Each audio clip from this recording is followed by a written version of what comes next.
Bolsky said today this is the first critical incident, an officer-involved shooting in Fargo since July 14th of last year. That, remember, is when Fargo officers were ambushed by Mohammed Barakat in a shooting that killed Fargo officer Jake Walleen. Chief Zabolski said today his department understands how incidents like this one are deeply concerning to our community. Valley News 2's Bobby Fallett joins us now live in studio with more on what else the chief had to say. Bobby. Justin, Stacy, Chief Zabolski said today that his department is committed to a full and transparent investigation to determine the facts in today's case. Zabolski says that the North Dakota BCI is investigating today's shooting, which is standard protocol in officer-involved shootings. Now, it was just last summer when Fargo police lost one of their own in a high-profile shootout.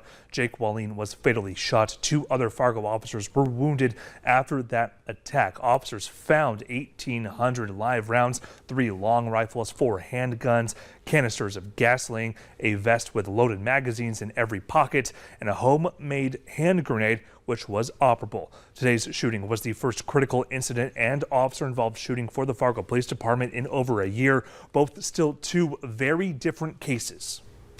Oh, yes, the last critical incident that our department's been involved in, yes, July 2023. Now, today's incident is completely a different scenario. 2023 was an ambush of our officers. This was a call for service related to mental health and medical issues. Now, Chief Zabolski also said today that the man shot and killed was known to the Fargo Police Department. Zabolski says that they have responded to several mental health calls with this person. Police also said today that both officers in this case fired their weapon. Their names will also be released within 48 hours. Justin, Stacy.